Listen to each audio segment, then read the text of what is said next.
Hey guys, Mark from the hunting page, and what a beautiful day to get some work done here out in the woods. It's a whopping 65 degrees here in upstate New York, and it's the middle of August. For the next 2 or 3 days, we're going to be getting some cooler weather.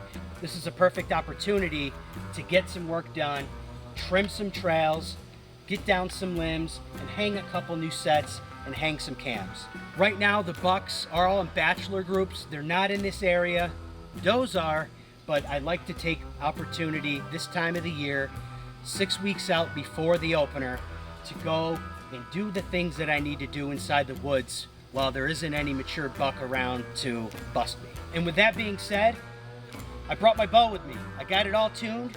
It's all set up, sighted in, and the whole other side is actually practicing in your stand or from elevated spots for different angles to get ready for deer season and to be practicing in that hunting situation.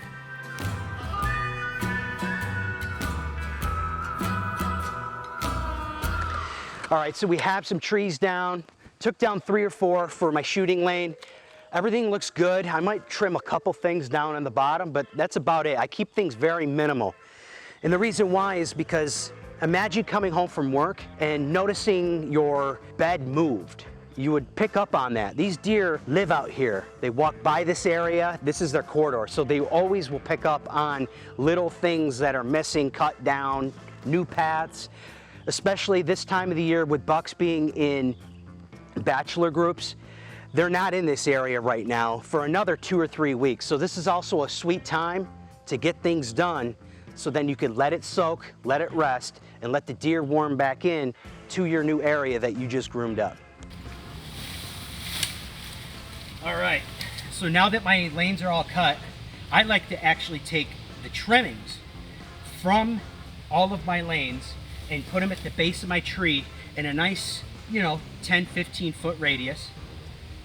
What this does is it actually creates like a deflective barrier to keep deer on their actual trail where they're supposed to be traveling.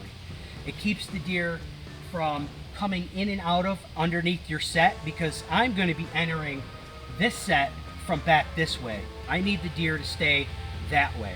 So a cool little tip is taking these trees that if you already cut down, and there's plenty of time before the season comes. We have about 6 weeks before the season comes.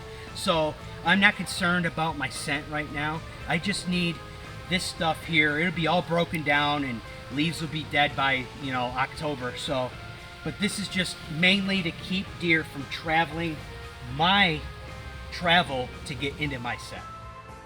So the idea is we want the bucks to travel this cut path. This cut path was only put here for the deer. We don't walk it in here. So what we're gonna do is we're going to put the camera on a slight angle, so it's on an approach uphill type of angle. Not like this, so the deer can walk past it, because a lot of cameras are gonna miss trigger. So I'm going to actually face this up. I've got an easy 50 yards worth of deer moving activity approaching the camera. You're gonna get multiple pictures, even if he's just cruising by.